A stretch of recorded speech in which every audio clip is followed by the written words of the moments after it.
Innal hamdalillah nahmaduhu wa nasta'inuhu wa nastaghfiruh wa na'udzu billahi min shururi anfusina wa min sayyiati a'malina may yahdihillahu fala mudilla lahu wa may yudlil fala hadiya lahu ashhadu an la ilaha illallah wahdahu la syarika lahu wa ashhadu anna muhammadan 'abduhu wa rasuluhu la nabiyya ba'dahu rabbi israh li sadri wa yassir li amri wahlul 'uqdatam min lisani yafqahu qawli amma ba'd.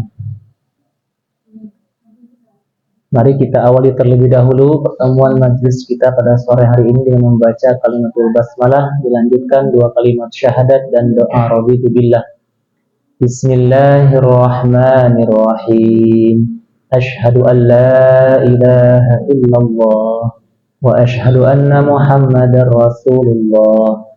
Raditu billahi rabba wa bil islami dina wa bi muhammadin nabiyyan wa rasula rabbi zidni ilma warzuqni fahma amin.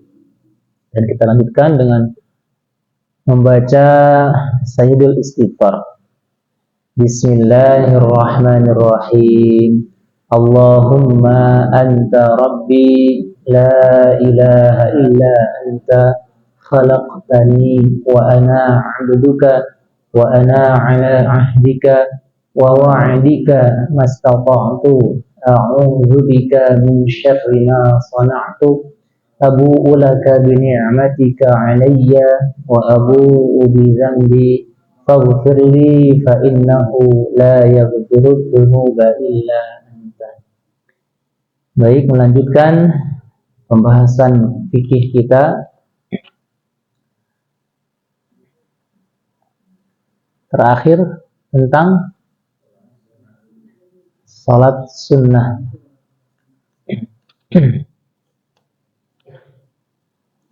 Salat berjamaah sudah, Jumat sudah, berpergian, salat sunnah.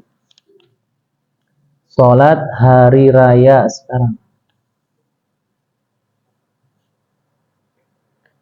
Baik, bismillahirrahmanirrahim. Salat hari raya, Aidain.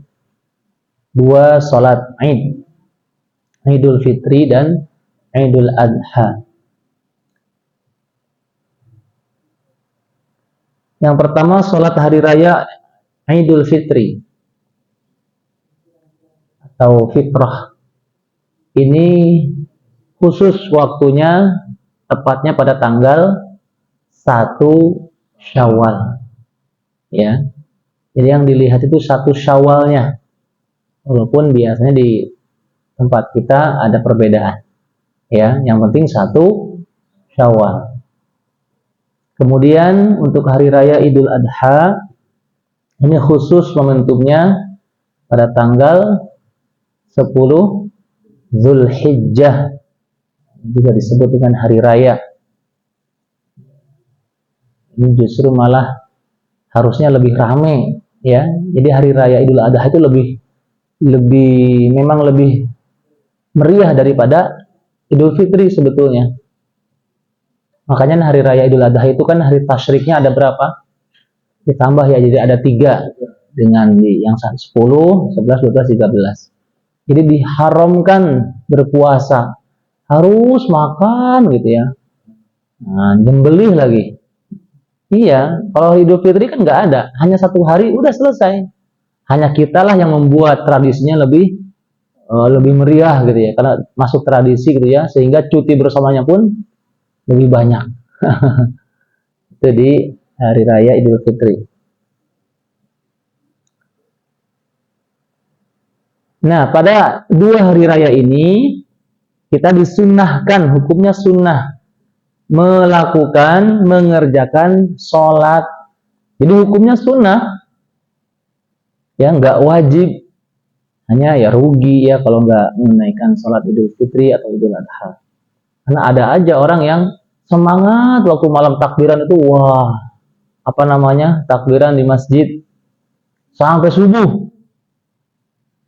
Setelah subuhnya ketinggalan. Jangan, justru malah ini dibenci nanti ya, jatuhnya justru malah keharaman. Ada, tapi ada aja gitu ya. Dia semangat tuh hanya takbirannya aja. Menjelang subuh tuh nggak sengaja ketiduran, bablas. Nah ini justru malah tidak dibenarkan hal seperti ini. Harus diperhatikan yang wajib terlebih dahulu. Nah dalam melaksanakan sunnah hukum sholat Idul Adha atau Idul Fitri, ini hukumnya sunnah muakkadah. Muakkadah ini yang lebih dekat ya dengan wajib, dan dianjurkan juga dengan adanya 2 khutbah ataupun khutbah Idul Fitri Idul Adha. Ada yang menggunakan 1 khutbah. Jadi waktu pengerjaannya di sini Idul Fitri dulu ya. Idul Fitri ini lebih dilambatkan. Misalkan biasanya kita berapa? Di sini jam berapa? Jam 7. Ya, jam 7. Enggak apa-apa, jam 7 sudah baru mulai. Paling lambat itu jam 8. Paling lambat. Jadi dianjurkan juga dalam pelaksanaannya ini di ruang terbuka atau di lapangan gitu ya. Karena ada salah satu unsur untuk syiar. Sebelum mengerjakan sholat Idul Fitri disunahkan mandi ya besar, mandi yang membersihkan, berpakaian yang apa? Berpakaian yang nggak harus baru, bersih, yang terbaik lah ya, yang terbaik, yang selama masuk kriteria menutup aurat. Jangan mentang-mentang yang terbaik, wah yang terbaik potongannya kemana-mana, nggak boleh. Yang terbaik. Kemudian yang ketiga, makan sedikit sebelum hari raya. Jadi sunnah nih, makan dulu. Ingat-ingat ya, beda dengan hari raya Idul Adha. Justru malah kita nggak boleh makan dulu. Ya maksudnya disunahkan tidak makan dulu. Ini dianjurkan kita makan dulu walaupun sedikit. Ya 2 potong ketupat. Nah, biasanya kan di kita ya. Ya iya kan, identik. 2 potong ketupat tambah opor.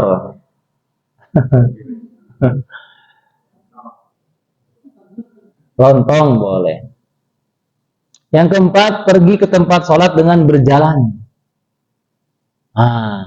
Jalan. Ya, naik motor, boleh lah kalau jauh. Makanya cari yang dekat. Kan biasanya setiap kampung itu kan mengadakan ya masing-masing ya lingkup. Oh di sini lingkupnya berapa RW, berapa kampung, gabungan. Nah, itu salah satu sudah kita laksanakan sebetulnya. Seperti itu sunnahnya. Nah, kita jalan kaki. Kenapa? Ternyata hentakan kaki kita menuju tempat sholat tersebut itu penggugur dosa. Nah, berarti rugi ya kalau naik motor ya? Enggak. Yang naik motor, naik kendaraan juga ada perhitungannya sendiri ya. Nggak usah ditanya gimana cara hitungnya, Allah lebih tahu. Entah habisnya bahan bakar yang digunakan gitu ya, dan sebagainya lah. Jadi semakin jauh jaraknya, jarak tempuhnya semakin banyak, itu dosa yang digugurkan. Makanya muter-muter dulu. Kemana gitu. Enggak. Dan pulangnya tuh ngambil jalan yang lain. Misalkan di sini gimana lapangan?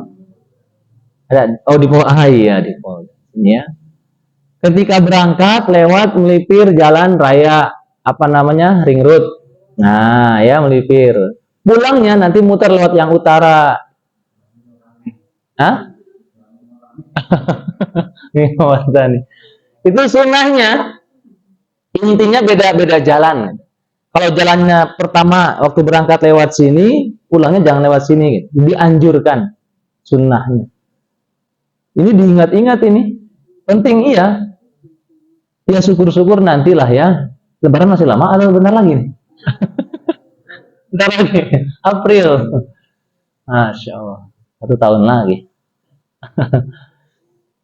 Jadi nanti diingat-ingat, ini memang harus sudah hafal atau tugas takmir nanti mengingatkan ya sebelum ketika pas dilaporkan catatan perolehan zakat. Nah, gitu kan biasanya tuh menjelang akhir Ramadan itu kan suka ada pengumuman pengumpulan zakat sekian dan sebagainya. Nah, jangan lupa juga diingatkan ini tentang sunnah-sunnah sebelum melaksanakan sholat Idul Fitri atau Idul Adha.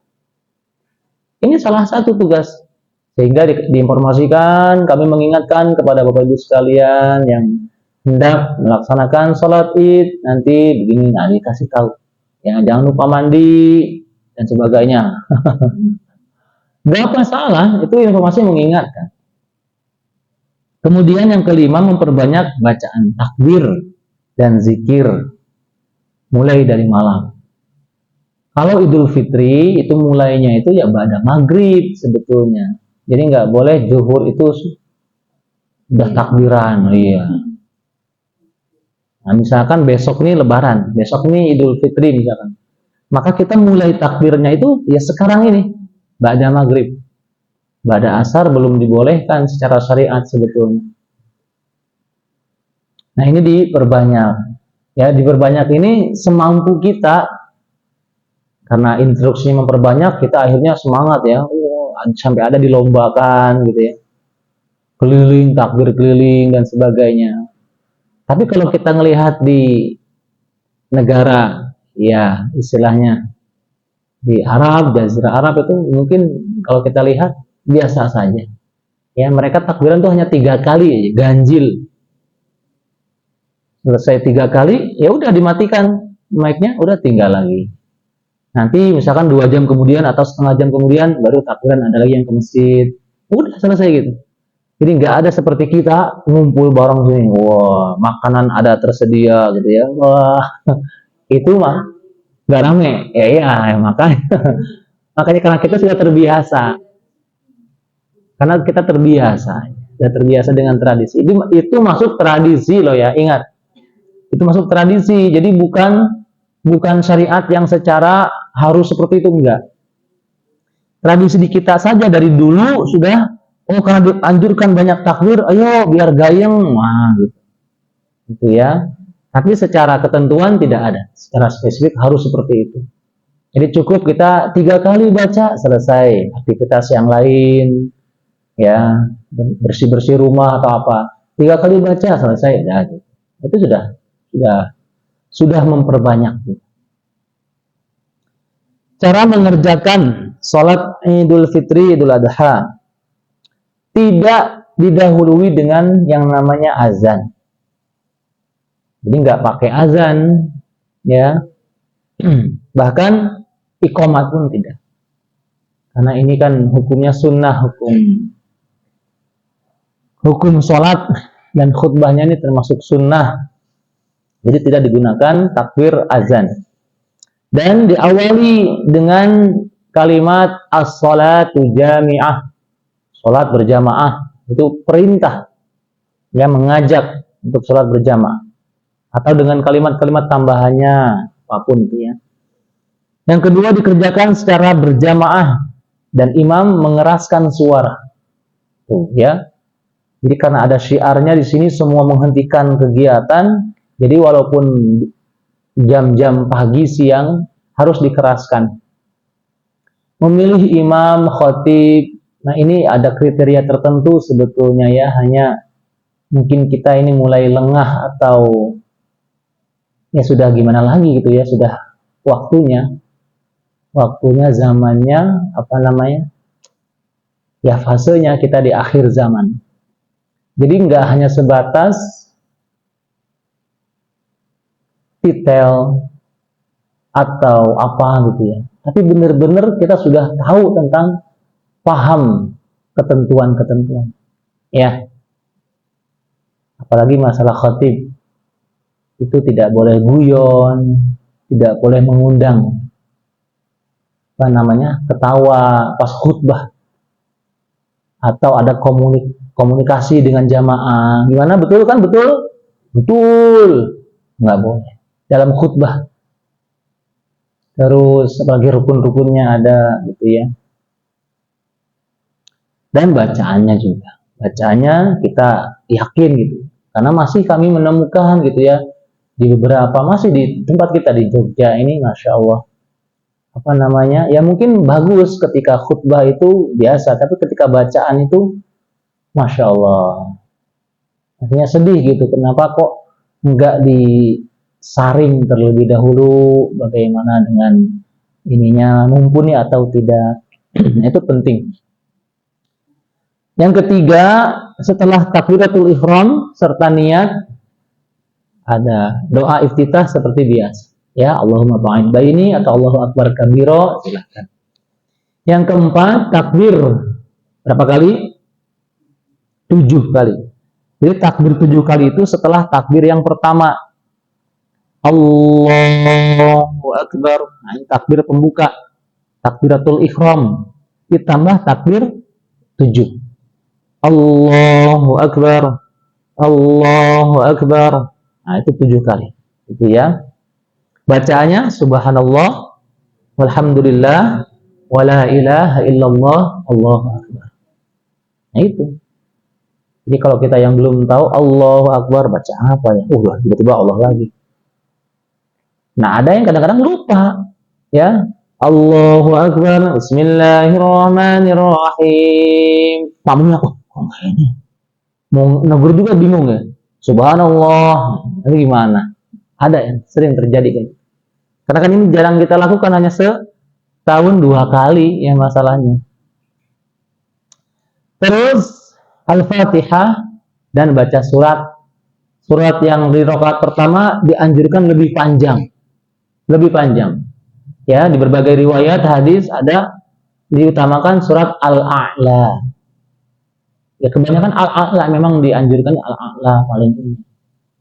Cuman lebih kalau bisa ya yang lain ada variasi. Surat apalah. Kemudian selanjutnya yang keenam, selesai rakaat pertama seperti biasa, ruku, sujud gitu ya. Bangun dan berdiri di rakaat kedua, takbir berapa kali? 5 kali. Ya, 5 kali sama bacaannya subhanallah walhamdulillah. Selanjutnya membaca Al-Fatihah dan surat yang kedua, kalau tadi bacaannya Al-A'la, maka yang keduanya Al-Ghasyiyah. Surat Al-Ghasyiyah. Jadi kan Al-A'la itu kan surat ke-87, Al-Ghasyiyah ke-88. Jadi bawahnya langsung dekat. Selesai, maka rakaat kedua salam gitu ya, baru dibacakan 2 khutbah. 2 khutbah sebetulnya. Saya pernah menggunakan 1 khutbah karena mengikuti tradisi ataupun ketentuan yang ada. Tanya dulu, di sini berapa kali khutbahnya? Dari Ustadz, nah, saya 2 ya. Iya, 2. Di sini berapa kali? Biasa kami 1 Ustadz. Siap. Nah, gitu ya. Jadi dibolehkan 1 khutbah. Jadi 2 khutbah ini seperti sholat Jumat, khutbah Jumat. Ketentuan rukunya sama gitu ya. Dan lebih diutamakan kalau khutbah Idul Fitri itu tentang persatuan dan kesatuan, silaturahim gitu ya. Yang masalah ketakwaan pasti. Kalau Idul Adha itu mengingat tentang bagaimana pengorbanan, kecintaan kita kepada Allah, sejarah kisah-kisah yang Nabi Ibrahim bagaimana berjuang melawan hawa nafsu setan gitu ya, walaupun dibujuk dengan ya dunia yang melekat pada diri kita. Itu kan gambaran ya, seperti kita itu, Nabi Ibrahim itu sudah bertahun-tahun mengharapkan kehadiran buah hati. Ketika sudah ada, Allah perintahkan untuk disembelih bahasanya. Coba ini gimana enggak membuat hati ya menentang, karena kecintaan Nabi Ibrahim kepada Allah lebih utama, jadi itu nggak ada nilainya. Nah, seperti itulah ya, seperti ya kehidupan kita sama. Jadi ujian tersebut untuk kadar dunia itu jangan kita menitik beratkan. Kemudian rukun-rukunnya sama, ini seperti khutbah Jumat. Nah, itu sudah ya. Takbir, dalam kedua takbir hari raya, setiap orang itu sunnah takbir sebanyak-banyaknya. Baik itu di pasar, di masjid, di lapangan, di kendaraan, atas kendaraan, itu Allahu Akbar selanjutnya. Ini penting. Kemudian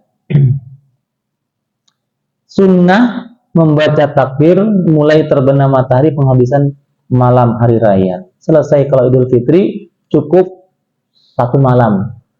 Besoknya udah nggak boleh. Hari raya Idul Adha sampai hari tasyrik selesai. Ya, makanya sebetulnya bukan hanya pas lagi habis sholat itu, ya. Jadi terus kita tuh selama hari tasyrik tuh takbiran. Jadi bukan hanya di awal hari pertama aja rame, hari keduanya sepi karena sudah kenyang. Ya, itu penjelasan singkat sedikit tentang sholat hari raya Aidain, 2 hari raya. Sekarang coba kita kembangkan dengan tanya jawab. Monggo silahkan, dari siapa yang pertama? Ada pertanyaan? Ibu-ibu atau bapak-bapak dulu? Silahkan. Tidak ada? Alhamdulillah. Monggo silahkan. Dari siapa? Monggo ya. Waalaikumsalam.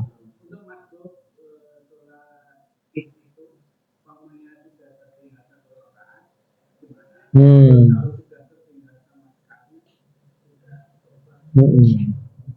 Ya, bagus. Itulah kenapa salat Idul Fitri, Idul Adha dianjurkan tidak meninggalkan apapun, maksudnya harus sudah siap semuanya. Ini panitia memang harus ya istilahnya memberikan kesempatan. Masih ada yang jalan cepat-cepat gitu. Jadi nggak ada istilah ketinggalan. Karena menganjurkan berjamaahnya itu benar-benar totalitas seperti Jumatan kayak gitu.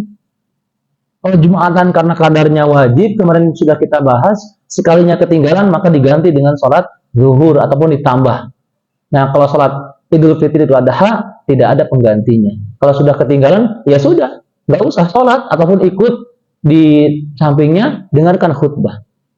Karena hari raya itu ketika kumpul itu jangankan yang tidak berhalangan, yang berhalangan pun dianjurkan datang. Yang punya anak bayi, yang lagi haid, ibu-ibu datang, dianjurkan datang. Ya bukan sholat, nggak sholat tapi ya duduk atau di samping gimana. Sampai segitunya dianjurkan.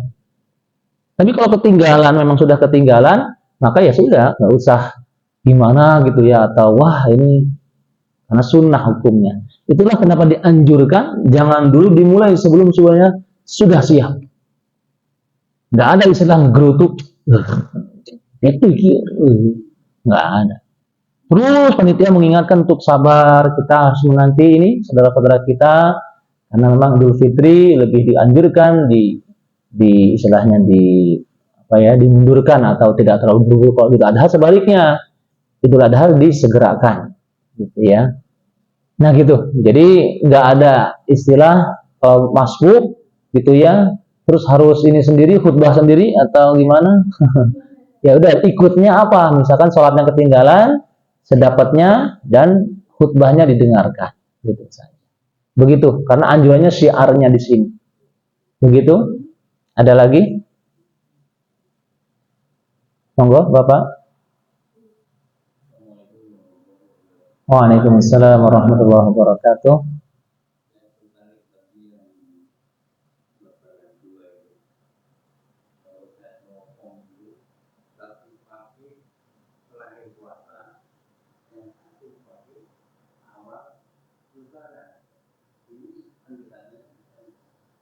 Yang satu pakai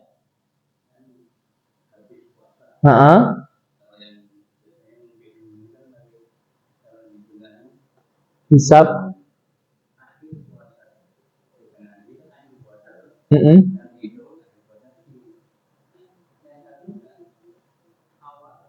Oh, metode penentuan.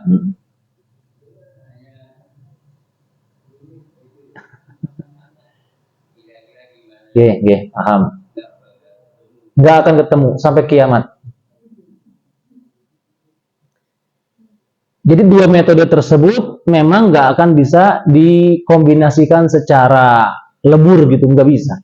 Karena masing-masing sudah punya karakter tersendiri. Yang satunya metode istilahnya bahasanya, ya gitulah.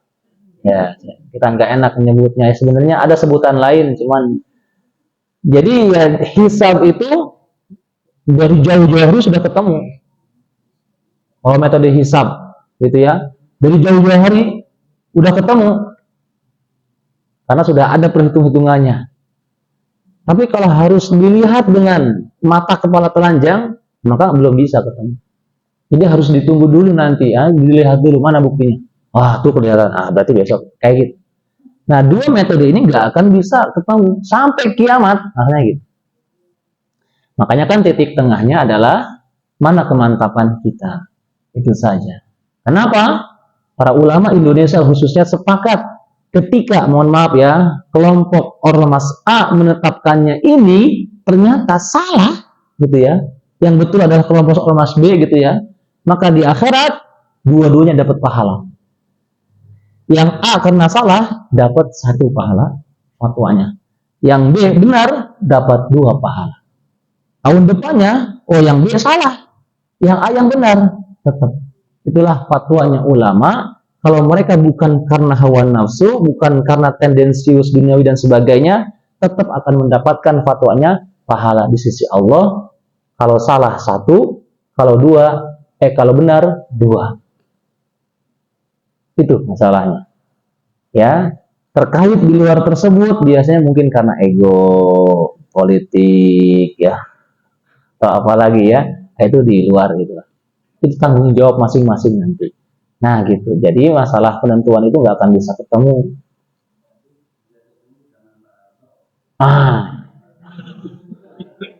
Saya nggak berani nyebut, ini direkam. Jadi memang iya, harus ada ketegasan yang benar. Inilah, nggak ada yang berani ini, kayak itu beda, aman. Ya, seperti di negara-negara lain. Negara lain ya sudah, ya ikuti ini udah, tek sana. Kami dulu ketika pas ya di luar negeri tugas, ya gitu, kita nungguin dulu. Sedangkan di negara tersebut ngikutinya langsung Arab Saudi. Nah, sedangkan kita ngikutinya pemerintah di Indonesia. Akhirnya saya ya diam dulu, nunggu isbat dulu, Ustaz. Oh iya, monggo. Tapi warga sekitar di situ sudah pasti, oh ini udah takbiran, ngajakin takbiran yang sebagainya. Nah, karena saya tugasnya di KBRI, walaupun jamaahnya ya dari mana-mana, Amerika, Kuwait, Bangladesh, Singapura, Malaysia, itu jamaahnya macam-macam. Ya kita samina wa atona sama yang di Indonesia. Itu masih ingat, kami masih santai-santai aja, ini mau takbiran enggak, nunggu di Indonesia. Yang lainnya sudah mau takbiran, ini udah di Arab sudah ini. Nah itu nggak akan bisa. Jadi kalau sudah tadi ya selesai. Ada lagi, ibu-ibu monggo.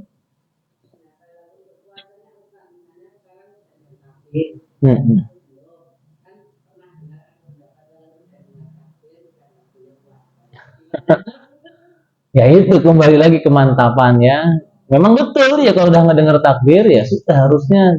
Cuman kita karena ada perbedaan itu, dan bukan hanya 2 di Indonesia, itu perbedaannya banyak ya. Dan yang lebih mencolok itu ada 4. Jadi yang paling pertama, the number 1 selalu jadi pertama, yaitu Naqsabandiyah. Karena pasang surut air laut lebih dulu dia. Yang kedua, ini. Yang ketiga, mungkin pemerintah. Yang keempat, nanti ada lagi Islam Aboge. Nah, ini paling terakhir. Itu yang lebih menonjol. 4 penting. Kita hanya kenalnya yang 2. Betul.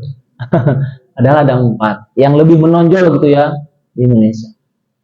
Ada 4. Ada lagi yang lain?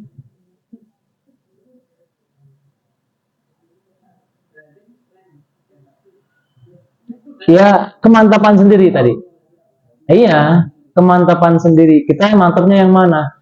Karena masalahnya gini, kita sekarang hidup di zaman telekomunikasi atau digitalisasi yang memudahkan kita untuk melihat ke sana.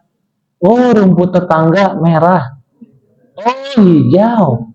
Jadi kita berani komentar. Kalau dulu kan enggak. Kan dulu aman, ya informasi, teknologi informasi, jadi kan enggak, belum ada atau masih minim. Ya kita masih aman-aman saja di tempat saya hari ini. Udah aman. Zaman sekarang zamannya fitnah, ya, dengan adanya kemudahan fasilitas televisi kah, radio kah namanya, yaitu semakin membuat kita jadi gampang mudah melihat, oh di luar sana begini, akhirnya kita niru atau gimana, atau kita komentari. Ada lagi yang memfasilitasi dengan niat jahat ataupun jelek, ataupun mengambil keuntungan semata, ya penyiar berita kah, atau di YouTube kita bikin channel kah, diadu lah ini, wah di sini kayak gini terawihnya, oh di sini kayak gini, akhirnya diadu. Ya itulah zamannya fitnah. Kita sekarang udah hidup di zaman fitnah, seperti Nabi udah bersabda, nanti itu sulit kita nyari yang benar yang mana. Iya. Wah, ya iya, salah satunya gitu. Kita udah, kalau kerasa gitu, terasa ya di dalil-dalil yang ada, udah kelihatan sekali zaman fitnah itu udah. Fitnah itu bukan tuduhan, ya fitnah itu ujian, ujian berat. Yang ya penjelasan Ustadz A, Ustadz B, langsung dibuat potongan video kecil-kecil ini diadu gimana komentar, akhirnya jamaah pada ini. Padahal kita nggak tahu Ustadz A sedang menjelaskan yang ya istilahnya ini masyarakatnya ini, kelompoknya ini, kriterianya seperti ini. Bisa jadi hukumnya pun akan berubah. Yang ini sudah tegas kayak gini. Itu kalau dikombinasikan ketemu. Tapi karena zaman fitnah ini akhirnya ya sudah seperti itu. Karena kita hidupnya di zaman ini kayaknya. Kalau dulu kan ya aman-aman aja, itu tadi disebut ya. Aman-aman aja. Jadi mantap, kembali kemantapan lagi ya. Begitu, gak masalah. Yang penting 1 Syawal. Nah itu jawabannya 1 Syawal, bukan 10 April, 12 April, bukan. Ada lagi Ibu, Bapak? Atau di luar pembahasan ini, kalau ada mungkin? Boleh gimana?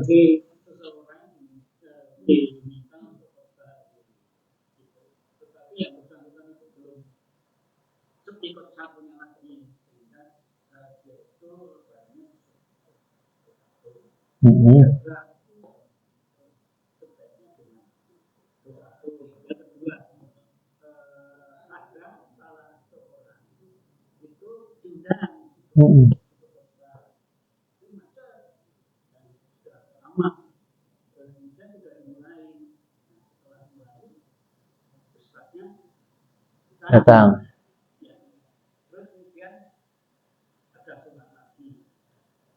Oh gitu.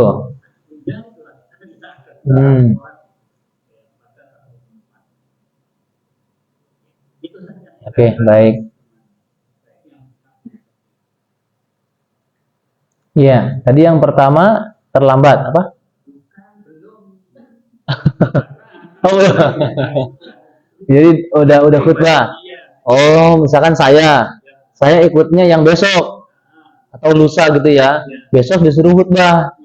Terus saya khutbah gitu ya. Iya, ada yang mengatakan boleh sah-sah saja karena sunnah. Tapi ini berkaitan dengan jumlah apa namanya itu puasa. Kalau kita sudah memenuhi syarat puasanya, maka boleh dua-duanya kita tugas. Karena sunnah hukumnya boleh, gitu ya. Kemudian apa namanya itu tidak menjadi suatu hal seperti kita sholat zuhur 2 kali boleh tidak? Boleh, itu yang wajib. Kita habis sholat maghrib, ada yang mau sholat gitu, ketinggalan dia munfarid, nah ditemenin lah, saya makmum, boleh. Halo, betul? Nah, apalagi yang sunnah, boleh, sah-sah saja. Ya, jangan dengki sama ustadz ya. Woi, kemarin sudah khutbah di tempat saya, khutbah lagi. Astagfirullah ustadz. Ya, nggak tahu ilmunya sih. Pengennya dengki aja, ustadznya. Di baliho sana saya lihat ustadznya itu loh, tanggal 17 April. Tanggal 18 Aprilnya di sini. Wah, gawat. Boleh kok. Boleh ya. Terus yang kedua tadi apa? Dua kali ada sholat id gitu ya, karena terlambat gitu ya. Kok bisa ya? Kalau sudah ditegakkan harusnya sudah. Karena tidak ada ada dua sholat di satu majelis. Ya, jadi ya ini dilihat dulu kasusnya. Benang merahnya apa dulu? Karena mungkin menghormati ustadznya atau karena hal-hal apa? Ya kalau memang karena kita memuliakan ustadznya, ditunggu sampai beliau datang. Itu yang lebih utama. Zaman dulu, haibah, karisma seorang ustadz kiai itu nggak bisa dibayar, nggak tertandingi. Jadi ustadznya belum datang, nggak akan didirikan sholat. Bahkan masih ada di wilayah-wilayah tertentu, masih sekarang masih ada. Itu masih ada. Nah, makanya kita bedakan, zaman sekarang sudah beda. Jadi ketentuannya ya sudah kita yang punya otoritas, apa namanya jamaah. Usah terlambat, wis tinggalin, udah kita diri ganti jenengan mawon maju, gitu. Suwe itu udah ketinggalan. Itu kasus zaman gitu ya. Justru malah kalau memang niatnya memuliakan guru, ustadz itu lebih utama. Jadi ditunggu walaupun sampai terlambat segimanapun, iya. Itu masih ada di beberapa tempat seperti itu. Karena kita sudah menghormati, memuliakan. Kecuali ada uzur syar'i. Bilalah yang bertugas, misalkan apa kecelakaan atau tiba-tiba apa gitu ya. Nah ini baru dibolehkan. Tapi kalau tidak ada, maka kemuliaan menunggunya orang yang dimuliakan tersebut itu ada pahala tersendiri. Sebagaimana sebuah riwayat Nabi SAW ketika mengimami sholat subuh itu ditahan waktu ruku, ditahan sama Jibril pakai sayapnya. Jadi nggak bisa bangun, lama bangun dari ruku sholat subuh. Ternyata apa? Ali bin Abi Thalib lagi tergopoh-gopoh, buru-buru mau sholat karena ketinggalan. Tapi karena di depannya ada kakek-kakek Nasrani, jalannya lama. Itu Ali bin Abi Thalib tidak berani melewati segera. Karena menghormati, memuliakan orang tua. Padahal agamanya lain dengan Islam. Disitulah ketinggian ilmu di situ. Nah, Ali di sini dikatakan dia istilahnya gerbangnya ilmu. Lagi buru-buru mau sholat, ada simbah-simbah, jalannya pelan gitu ya. Ya agamanya selain Islam. Itu nggak berani lewat. Beda dengan kita kan, apa urusannya, bodo amat nih. Itu sampai Rasulullah ditahan. Jadi jangan dulu bangkit. Kenapa? Nah hadis ini menyatakan tentang memuliakan orang alim, memuliakan orang berilmu. Jadi ditungguin sehingga Ali bin Abi Thalib tidak ketinggalan karena masih dapat ruku. Tuh ya. Nah ini kisah singkat ataupun riwayat dan ini sahih juga dan sudah mulai luntur dan lentur di zaman sekarang kayak gitu. Apalagi dengan ada istilah gitu ya, wah cuman ini gitu ya, nauzubillah min dzalik, jangan sampai terjadi pada kita. Apa gitu lah ya dianggap ya hanya agama, ceramah aja ini, jangan. Kita doakan guru-guru kita dengan bahasa yang baik, yang santun, muliakan mereka dengan kita doakan dan sebagainya. Karena itu kita membutuhkan, ya ibaratnya ngerinya kan kemarin aja waktu pandemi sudah banyak berguguran. Padahal inna min asratis sa'ah, bahwa bagian dari ciri-ciri tanda kiamat ayyurfa'al ilm. Allah tuh mengangkat ilmu. Jadi ilmu itu diangkat. Gimana cara Allah mengangkat ilmu? Mewafatkan ulama. Di ulama itu diwafatkan. Satu persatu ilmunya itu jadi hilang. Sehingga masyarakat tuh kehilangan penerang dan sebagainya. Kita tuh harusnya sedih ketika ya gugurnya mereka atau meninggalnya seorang alim, itu harusnya gitu ya sedih. Tapi sebagian orang nanti ada rasa senang, ada yang senang gitu. Nah, ini kelompok orang munafik. Jadi karena mungkin saingan, karena apalah, naudzubillah min dzalik. Dan itulah gambarannya, gitu ya. Makanya doakan mereka yang berkecimpung di dunia ilmu agama itu ibarat seperti mutiara ataupun lentera yang menerangi ya sekitar kita. Karena Nabi itu sudah menggambarkan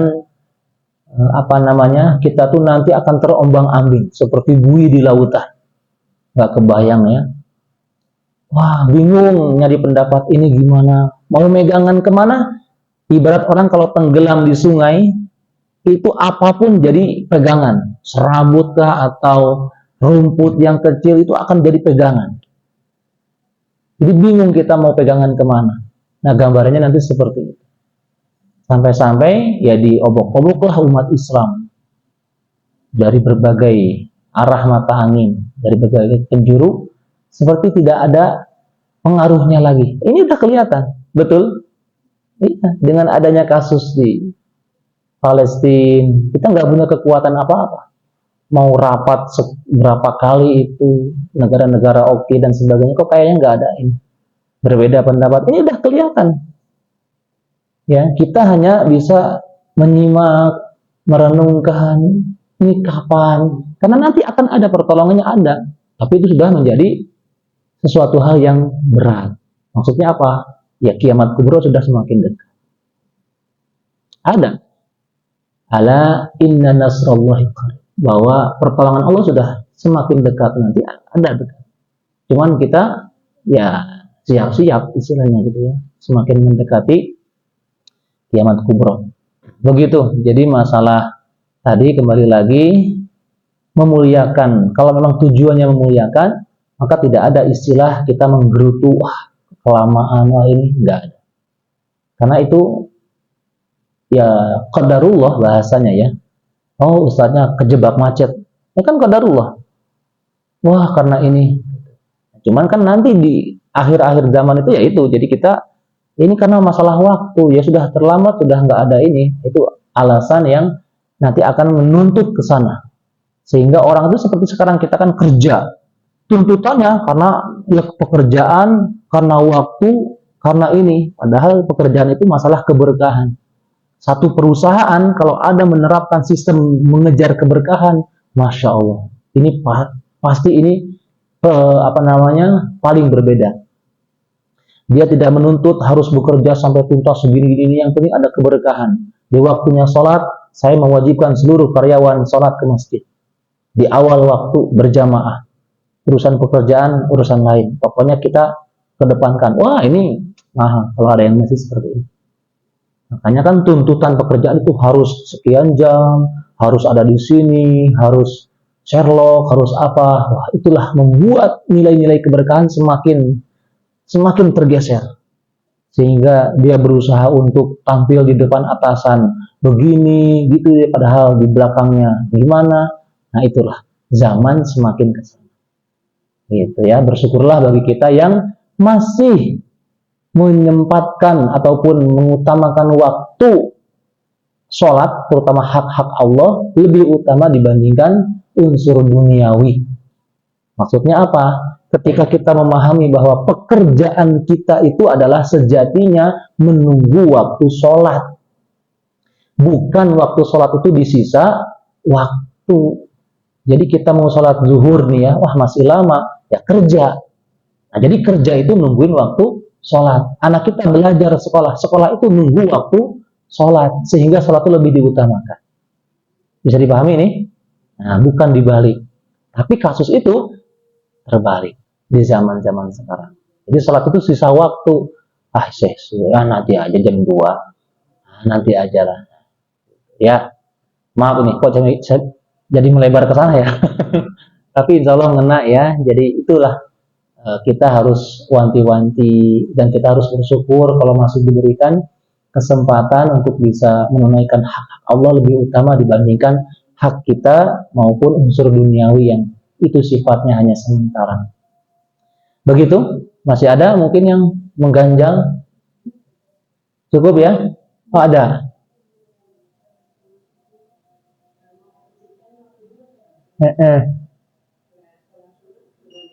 Oh, enggak apa-apa. Sunnah kok.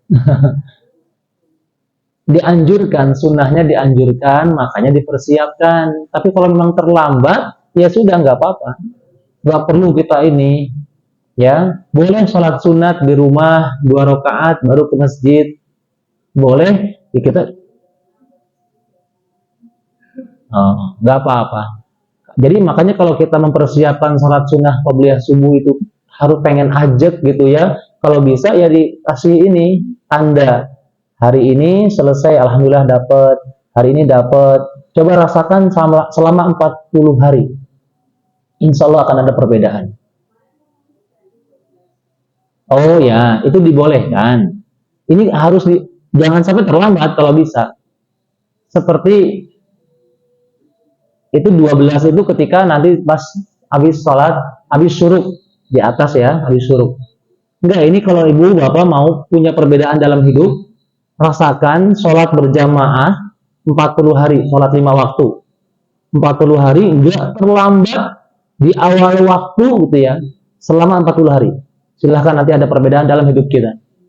Atau ya tadi sholat sunat subuh, qabliyah subuh, juga ditunaikan 40 hari. Akan ada perbedaan di hidup kita. Yang paling menonjol, kita akan dibebaskan dari penyakit nifak munafik. Ya, ini sulit.